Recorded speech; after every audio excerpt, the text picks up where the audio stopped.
Hello friends, this is Dr. Aditi Jain and you all are welcome back to your own channel ज्ञान वारिधि। आज की इस video में हम बहुत इम्पॉर्टेंट एंड बहुत रेलिवेंट टॉपिक को डिस्कस करने वाले हैं, that is yoga and meditation. ये आपके कोर्स का पार्ट तो है ही, लेकिन आपकी लाइफ के लिए भी उतना ही इम्पॉर्टेंट है जितना आपके एग्जामिनेशंस में पास आउट होने के लिए या उनको क्वालिफाई करने के लिए इम्पॉर्टेंट है। So now let's begin. This video contains meaning of yoga, its definitions, then characteristics of yoga and purpose of yoga. So now first of all we are going to understand the meaning of yoga. Yoga आजकल हम साधारणतः देखते हैं कि सभी लोग योगा के ऊपर बातें करते हैं, योग क्या है, करते भी हैं उसको प्रैक्टिस। लेकिन जब वो लोग प्रैक्टिस करते हैं तो हम लोग देखते हैं कि usually people are considering it is a form of exercise, but I would like to make it clear that it is not merely a form of exercise. केवल एक्सरसाइजेज या जो आसन हम करते हैं अगर हम उनको योगा का नाम देते हैं तो ये बिल्कुल गलत हो जाता है। ये सिर्फ एक एस्पेक्ट है हमारे योगा फॉर्म का। Now then what is this? It is art of living. ये जीवन जीने की एक कला है। आप अपने जीवन को किस तरह से जिए जिससे आप एक सुखी एवं समृद्ध जीवन व्यतीत कर सकें, तो उसकी एक कला है योगा। और अगर बहुत कंप्राइज्ड वे में मैं कहूँ तो getting to know yourself holistically, जब हम स्वयं को पूर्ण रूप से जानने का प्रयास करते हैं, शारीरिक रूप से भी जाने, मानसिक रूप से भी जाने, संवेगात्मक रूप से भी जाने, तो वो जो एग्रीगेट फॉर्म होता है जिसमें हम होलिस्टिकली अपने आप को जानते हैं, वो योगा कहलाता है। Now true meaning of yoga क्या है, इसको हम देखते हैं। पहले इसका डेरिवेशन देख लेते हैं, इटाइमोलॉजिकल मीनिंग देख लेते हैं और उसके बाद हम इसको ट्रू सेंस में समझने की कोशिश करेंगे। इटाइमोलॉजिकली जब हम बात करते हैं तो ये योगा वर्ड जो है ये संस्कृत धातु के युग शब्द से लिया गया है। युग या युग्म जिसका अर्थ है जोड़ना। किसी भी चीज़ को जब हम यूनियन करने की बात करते हैं, यूनाइट करने की बात करते हैं, जोड़ने की बात करते हैं, तो उसे हम योग या योगा कहते हैं। अब यहाँ पर हमें किस सेंस में यूज़ करना है और हम किन चीज़ों को जोड़ने की बात कर रहे हैं, तो वो जो चीज़ें हम जोड़ने की बात कर रहे हैं दैट इज़ इंडिविजुअल सोल, मतलब हमारी जो आत्मा है उस आत्मा को डिवाइन सोल मतलब परमात्मा से जोड़ना, खुद को यहाँ से अपने लेवल से उठाकर ईश्वर तक के लेवल पर पहुँचाना, ईश्वरत्व की प्राप्ति के लिए प्रयास करना ही योग है। अब हम बात करते हैं योगा के ट्रू मीनिंग की। सो ट्रू मीनिंग में क्या है yoga? It is combination of physical exercises, जो आसन हम कर रहे हैं उनका योग है, प्लस मेंटल मेडिटेशन, जो हम मानसिक रूप से शांति की प्राप्ति के लिए ध्यान करते हैं उसको कंबाइन करा गया है, और साथ में ब्रीदिंग टेक्निक्स मतलब जो प्राणायाम हम करते हैं, अपने श्वासों पर जो हम कंट्रोल करते हैं, जब हम इन तीनों चीज़ों को कंबाइन कर लेते हैं तो वो समग्र रूप से योगा कहलाता है। अब हम बात करते हैं डेफिनेशंस ऑफ योगा की to make the concept more clear. First definition है हमारी पतंजलि के द्वारा दी गई। महर्षि पतंजलि के विषय में हम सभी जानते हैं कि महर्षि पतंजलि ऐसे पहले व्यक्ति हैं जिन्होंने योग को लिखित रूप प्रदान किया। योग जो है वो भारतीय संस्कृति में बहुत प्राचीन काल से चला हुआ आ रहा है, लेकिन उसके जो प्रमाण हैं, लिखित प्रमाण जो हैं, वो महर्षि पतंजलि के योग सूत्र के द्वारा ही मिलते हैं। उससे पहले यदि कोई ग्रंथ लिखा गया है तो वो अवेलेबल ना होने के कारण महर्षि पतंजलि द्वारा वर्णित योग सूत्र को ही पहला योग ग्रंथ माना गया। उसमें योग को परिभाषित करते हुए महर्षि पतंजलि ने कहा चित्त वृत्ति निरोधः, अर्थात चित्त की वृत्तियों पर अंकुश लगाना, उनका निरोध करना ही योग है। चित्त जो है हमारा वो बहुत चंचल है, उसको कभी एक चीज़ पर जाकर टिकता है और कभी दूसरी चीज़ पर। एक चीज़ की इच्छा होती है, पुनः उसकी प्राप्ति से पहले ही दूसरी इच्छा होने लगती है। तो चित्त जो है वो बहुत चलायमान है, चंचल है। उसी के कारण हम दुखी हैं। तो जब हम उसकी वृत्तियों पे, उसकी क्रियाओं पे अंकुश लगा देंगे, निरोध करेंगे उसकी क्रियाओं का, तो ये क्रिया जो होगी वो हमारी योग कहलाएगी और ये हमें अनंत सुख प्रदान करने वाली क्रिया होगी। नेक्स्ट हम बात करते हैं श्री भारती कृष्ण तीर्थ के द्वारा दी गई परिभाषा की।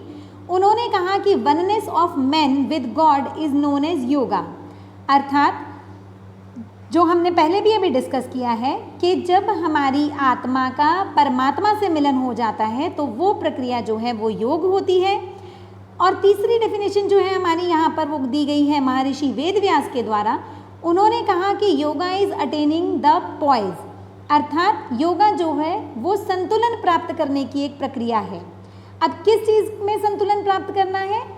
जीव को शारीरिक, मानसिक, संवेगात्मक, सामाजिक प्रत्येक एस्पेक्ट में एक संतुलन की आवश्यकता होती है, क्योंकि जब ये संतुलन बिगड़ता है तो व्यक्ति का जीवन जो है वो सार्थकता से निरर्थकता की ओर चलने लगता है। तो अपने जीवन को सार्थकता प्रदान करने के लिए मनुष्य को जीवन के प्रत्येक पक्ष में संतुलन की आवश्यकता होती है और वो संतुलन व्यक्ति योग के द्वारा प्राप्त कर सकता है। नेक्स्ट हम बात करेंगे भगवत गीता में जो योग को परिभाषित किया गया है उसके विषय में।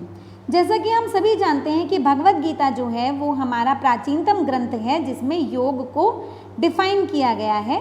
बहुत प्राचीन ग्रंथ है, नॉट प्राचीनतम बट एक काफ़ी प्राचीन ग्रंथ है जिसमें योग को परिभाषित किया गया है। तो उसके विषय में हम यहाँ पर डिस्कस करेंगे। गीता में कहा गया कि yoga is equanimity of mind in success and failure. जीवन में सफलता या असफलता दोनों ही परिस्थितियों में व्यक्ति के मन में समता का भाव होना ही योग है। हम सफलता प्राप्त करें या असफलता हमें मिले, उन दोनों ही परिस्थितियों में हमें बहुत ज़्यादा एक्साइटेड नहीं होना है, उद्वेलित नहीं होना है। यदि हम ये कर पा रहे हैं तो हमें योगी कहा जाएगा। Next is yoga is discretion of work. जैसा कि हम जानते हैं कि भगवत गीता में कर्म के ऊपर काफ़ी बल दिया गया है, तो यहाँ पर भी ये कहा गया कि जब हम अपने कर्म को पूर्ण रूप से सही तरीके से प्रतिपादित करते हैं तो वो ही योग है। नेक्स्ट कहा yoga is remover of misery and destroyer of pains. जो हमारे जीवन में दुख दर्द हैं, जो हमें परेशानियां हैं, उन सब को दूर करने का एक माध्यम योग है। एंड लास्टली कहा गया कि yoga is giver of infinite happiness. अनंत सुख प्रदान करने वाली एक क्रिया है योग।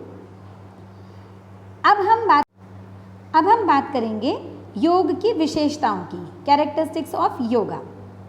First is yoga is a means and method for integration और यूनियन ऑफ आत्मा एंड परमात्मा। ये हमने अभी पहले भी डिस्कस किया है कि योग एक ऐसा साधन है जिसके द्वारा हम अपनी आत्मा का परमात्मा से मिलन कर सकते हैं। इन दोनों को एकमेक करने का यदि कोई साधन है तो वो योग है। Next yoga helps in providing the checks and pulls on the impulse of mind और greediness of our sensual desires. जो हमारी इच्छाएं हैं वो घोड़े के समान मानी गई हैं जो विभिन्न डायरेक्शंस में भागती हैं। उन इच्छाओं पर अंकुश लगाने की प्रक्रिया योग है। इसके द्वारा हम अपनी इच्छाओं को अंकुश लगाते हैं, उनको रोकते हैं और ईश्वर की प्राप्ति का एक साधन इसी रूप में इसको माना गया है। Next, by winning over the evil intentions yoga plays an important role in purification of our thoughts and feelings. हमारे चित्त को शुद्ध करने के लिए, हमारे विचारों और हमारी भावनाओं को शुद्धि प्रदान करने के लिए ये एक महत्वपूर्ण साधन है। और शुद्धि ये कैसे प्रदान करता है? जो हमारे दुष्परिणाम हैं, हमारे मन में जो बुरे भाव आ रहे हैं, उनके ऊपर हमें कंट्रोल करना सिखाता है। और जब हमें इस तरह के परिणामों पे, इस तरह के भावों पे हम विजय प्राप्त कर लेते हैं तो हमारे चित्त की शुद्धि हो जाती है और वो शुद्धि हमें ईश्वर की प्राप्ति कराने में सहायक होती है। Next, yoga provides us a lot of energy for the successful execution of the task related to various parts of life. जीवन में हमें जितने भी कार्य करने होते हैं उन सभी को संपादित करने के लिए हमें ऊर्जा की आवश्यकता होती है और योग इस प्रकार की ऊर्जा से हमें ओतप्रोत कर देता है जिससे हम अपने सभी कार्यों को पूर्ण रूप से संपादित कर सकते हैं। Next, man can be the master of infinite energy with the help of yoga. Yoga के माध्यम से हम असीमित ऊर्जा की प्राप्ति कर सकते हैं जो हमें जीवन में आगे बढ़ने के लिए ज़रूरी होती है। Next is yoga is the means of getting the path of knowledge for leading our life in a successful way. हमें ज्ञान के पथ पर अग्रसित करने के लिए योगा एक महत्वपूर्ण साधन है। जब तक हमें ज्ञान की प्राप्ति नहीं होगी तब तक हम अपने जीवन में सफलता को प्राप्त नहीं कर सकते हैं। अतः योग बहुत महत्वपूर्ण है हमारे जीवन में। Next, yoga helps in the promotion of our concentration power. ध्यान को एकाग्र करने के लिए योगा बहुत ही इम्पॉर्टेंट है। यदि हम किसी भी कार्य को संपादित करते हैं तो हम जानते हैं कि हमें उसमें एकाग्रता की आवश्यकता होती है और उस एकाग्रता को प्राप्त करने में योग की महती भूमिका होती है। Next and last point is it is also helpful in attainment of मोक्ष, लिबरेशन या निर्वाण की जो हम बात करते हैं। जब हम ईश्वर की प्राप्ति की बात करते हैं तो वो हमें मोक्ष के द्वारा ही हो सकता है। तो ये जो योग है वो मोक्ष की प्राप्ति में भी एक महत्वपूर्ण साधन माना गया है। अब हम बात करेंगे पर्पसेस ऑफ योगा। फर्स्ट जो काम है इसका वो है to remove ignorance from life. हमारे जीवन में जो अविद्या है जिसके कारण हम सत्य को नहीं जान पा रहे हैं, जिसके कारण हम दुखी हैं, अशांत हैं, उस मिथ्यात्व को, उस अविद्या को अपनी लाइफ से दूर करने के लिए बहुत महत्वपूर्ण साधन है हमारे लिए योग। नेक्स्ट, अस्मिता या इगोइज्म। इगोइज्म को हमारी लाइफ से हटाने के लिए भी एक महत्वपूर्ण प्रक्रिया के रूप में हम योग को यूज़ करते हैं। Next is attachment and detachment. किसी के प्रति बहुत ज़्यादा आसक्ति हमारी जो है वो अटैचमेंट या राग कहलाती है, और किसी के प्रति बहुत ज़्यादा ईर्ष्या का भाव जो है वो द्वेष कहलाता है। और ये दोनों ही भाव जो हैं ये हमारे मन को शांत नहीं रहने देते।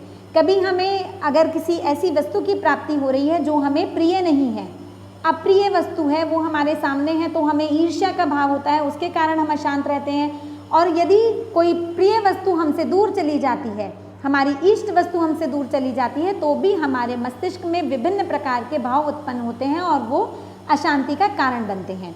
And next is fear of death. मनुष्य जो है वो मरने से डरता है, हमेशा जीवन की प्राप्ति और अपने जीवन को अमरत्व प्राप्त करने के लिए वो प्रयास करता है, जो कि संभव नहीं है। और इस भाव को अभिनिवेश कहा जाता है कि जो मृत्यु का भय है व्यक्ति को वो भी अशांत करता है।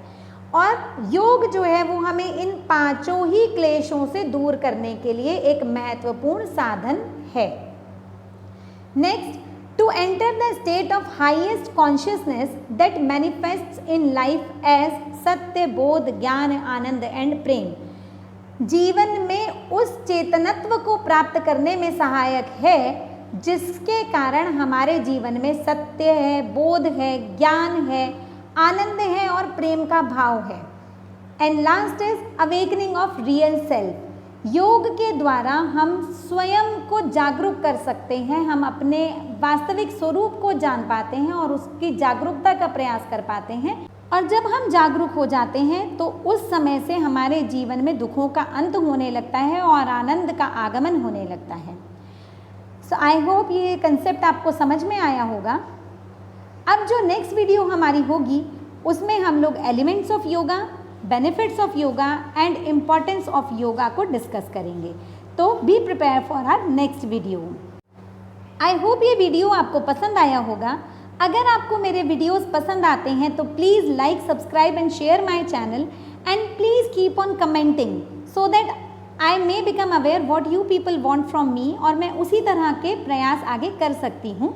So please keep on liking and commenting to motivate me and to boost up my morale. Thank you.